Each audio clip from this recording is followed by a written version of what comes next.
बिस्मिल्लाहिर्रहमानिर्रहीम। अस्सलाम वालेकुम प्यारे दोस्तों। जिंदगी हल्की फुल्की है, बोझ तो सारा ख्वाहिशात का है। जीने वालों की कदर कीजिए, मर जाने वाले अपनी तारीफ नहीं सुनते।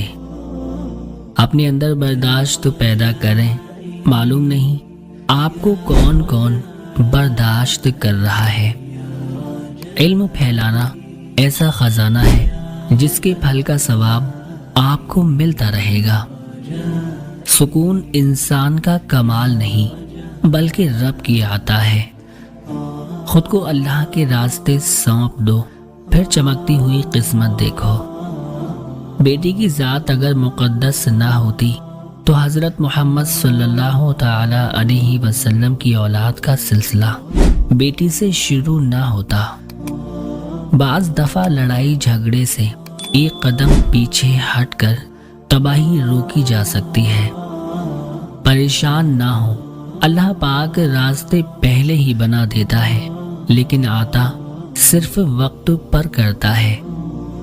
जब वास्ता और राबता सिर्फ अल्लाह से जुड़ जाए तो दिल टूटा नहीं करते। मोहब्बत अगर ऐब देखती तो अल्लाह कभी हमारी तरफ ना देखता। जब रिस्क में कमी वाक़े होने लगे तो कसरत से अल्लाह से इस्तग़फ़ार किया करो। जल्द ही अल्लाह तुम्हारे हालात बेहतर कर देगा। यकीन कीजिए कि कुछ बातें सिर्फ अल्लाह से ही करने वाली होती हैं। जो लोग झुक जाते हैं वो कमज़ोर नहीं होते, बस उनमें रिश्ते निभाने की चाहत दूसरे लोगों से ज्यादा होती है। दिल जिस बात पर जिद करता है, रब उसी बात पर आजमाता है। सोच अच्छी होनी चाहिए, क्योंकि नजर का इलाज तो मुमकिन है लेकिन नजरिए का नहीं।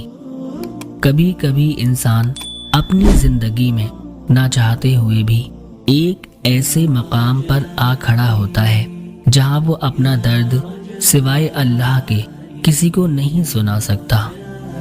तुम चाह भी नहीं सकते अगर अल्लाह ना चाहे। तुम्हारी तन्हाई तुम्हें जिस तरफ माइल करती है, बस वही तुम्हारे अंदर की हकीकत है।